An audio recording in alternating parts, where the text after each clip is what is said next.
மற்ற வண்டிங்களோட ஜேசிபி ஓட்டுறது ரொம்ப ரொம்ப லவ் பண்ணி ஓட்டுவோம், லைக் பண்ணி ஓட்டுவோம். கிரீஸ் அடிச்சு கிளீனர் ஆகி அப்படிதான் கொஞ்சம் கொஞ்சமாக தான் வந்து கற்றுக்கிட்டோம். பிறந்து வளர்ந்ததுலேருந்து எல்லாமே திருச்சி ஸ்ரீரங்கம் தான். மறக்க முடியாத அனுபவங்கள் நிறையா இருக்குது. நம்ம சமயபுரம் ரோட்டில் ஒரு கிணத்துல ஒரு ஆள் விழுந்துட்டாங்க.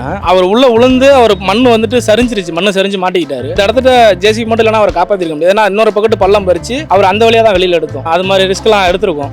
உயிரை காப்பாற்றிடும்னு சொல்லி நமக்கு ரொம்ப இதாக இருந்துச்சு. இறைவன் தான் அதுக்கெல்லாம், நம்ம கையில் எதுவுமே இல்லை. நம்ம மூலியமா அவர் காப்பாற்றணுன்றது காப்பாற்றி. காரு பஸ் அப்படிங்கிறத இதுக்கு தனி லைசன்ஸ் இருக்கு. நம்ம காரு பஸ் ஓட்டுற மாதிரி இதை ஓட்ட முடியாது. ரொம்ப கவனமாக வேலை பார்க்கணும். நம்ம கொஞ்சம் லைட்டாக வேகமாக இதை பண்ணிட்டாலுமே பக்கத்தில் உங்களுக்கு போய் மேலே பட்டுரும், ஏதோ ஒன்று ஆயிரும். அதனால இதோட டிரைவிங்கே வேற, அது டிரைவிங் வேற. ரிஸ்க் அதிகம், ஆனால் கவனமாக ஓட்டணும். ஹவர்ஸுக்கு பேட்டா உண்டு எங்களுக்கு. இப்போ ஒரு நாளைக்கு ஒரு 8 ஹவர் ஓட்டினோம்னா ஒரு 300 400 பேட்டா. அது இல்லாமல் சம்பளம் ஒரு 900 கொடுப்பாங்க. ஒரு இடம் கிளீன் பண்ணணும்னா கண்டிப்பாக அந்த இடத்துக்கு ஜேசிபி கண்டிப்பாக தேவை. ஒரு வாய்க்கா பறிக்கிறதா இருக்கட்டும், ஒரு சாக்கடை தூர் வரதா இருக்கட்டும். மெயினாக மேக்ஸிமம் ஜேசிபி இப்போ ரொம்ப பெருகிருச்சு. எல்லா இடத்துக்கும் மேக்ஸிமம் ஜேசிபி யூஸ் பண்ணுறாங்க. ஆளுங்களை வச்சு ஒர்க் பண்ணுறதோட ஜேசிபி வச்சு நம்ம சீக்கிரம் பண்ணிடலாம். ஒரு 10 நாள் வேலை நடக்குதுன்னா 2 நாளில் 1 நாள் 2 நாளில் வேலையை முடிச்சிடலாம். அந்த வேலையை அவ்வளோ பெனிஃபிட்.